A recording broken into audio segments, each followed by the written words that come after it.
So everyone's talking about the incident that occurred last night at the Academy Awards. You know, where Will Smith gets on stage and smacks stand-up comedian Chris Rock in front of God and humanity. I want to talk about this incident too, but I want to do so from a very different perspective. More from a how did we get here kind of perspective. For years now, I've been arguing that it's time for us to start paying attention to the fact that we are clearly in a new historical movement. We are well out of postmodernism. I've identified essentially three major traits that I think highlight neomodernism. One, I think we're looking for narrative reassurance. The hallmark of postmodernism is to destabilize narratives. I think that we're starting to snap back from that, and we're looking for ways to actually stabilize narratives, to create our own narratives. The second trait that I think is important in neomodernism is this idea of transcending the body, transcending just the mortal world. And so you'll find that people are meditating more prayer, more psychedelics use as well, finding ways to become more than just this, what we are. The third trait is we're trying to find ways of developing sacred spaces, places that we don't want to be open for mockery. And the reason why we're doing this is because in late postmodernism, let's say late 90s, early 2000s, but you could go probably mid 90s as well, I would make the argument that postmodernism in its late stages collapses under the weight of itself. And it essentially becomes such a destabilized narrative where everything becomes open for mockery. I think that we're trying to create sacred spaces in neomodernism, places that are outside that realm of mockery. And I think this incident that occurred last night falls under the category of possibly two of these traits: narrative reassurance and sacred space. And here's why. It's been widely known that people have been commenting on the marriage of Will Smith and Jada Pinkett Smith now for quite some time. And that has to be pretty straining, actually, on an individual to know that people are creating narratives around you. Let's hold on to the fact that they've been putting this narrative out there themselves. Let's just hold on to that for a second.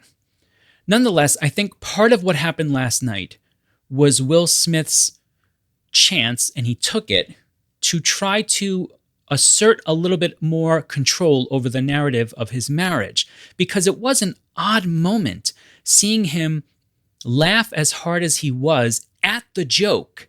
And then when the camera cuts back to Chris Rock, all of a sudden now he's upset. And that's what leads me to think that this is such a conscious decision. It wasn't based on just raw emotion, or I think he wouldn't have laughed at all at the beginning. And so if he's constructing that moment, then to me, what he's doing is he's creating a place for narrative. He's trying to reassert, I think, a little bit of narrative order in his own marriage. Okay, that's one part. The second part, however, has to do with this idea of creating of sacred space.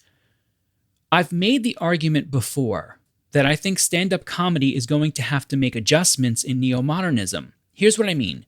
We're still very much going to need the biting wit that comes with stand-up comedy. I think it's a must in modern, civilization. I think you really need it.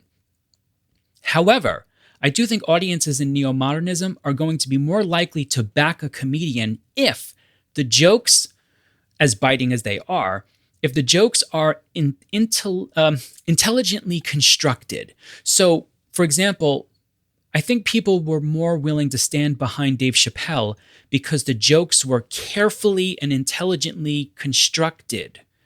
Whereas last night, look, let's just be honest. It was a stupid joke. The joke that Chris Rock made, there was no intelligence needed there at all. G.I. Jane, it wasn't even that great of a movie, I think, when it came out. Certainly to make that joke there about Jada Pinkett Smith, it just seemed cheap and unnecessary. And look, at the end of the day, it wasn't funny. It just wasn't constructed well. Add in the fact that she has been talking about her struggles with alopecia and the fact that she was losing her hair. And I think what happens is Chris Rock invades that kind of sacred space about something that was unappreciated. And so Will Smith is acting against that invasion of a sacred space moment. Now, that doesn't make it right, that he smacks him. He shouldn't. And as a matter of fact, I'd like to make the argument here that you'll recall back in, 2020, when Ricky Gervais was hosting the Golden Globes and he had that moment where he's just, roasting everyone who's there. That should have been the moments, the wake-up call to these shows, these award shows, to say, maybe it's time that we no longer, hire the one entertainment industry that will take our event, which we apparently want to be sacred, and will dissect the ironies of holding an event like that, celebrating not simply humanity, but celebrating the performance of humanity.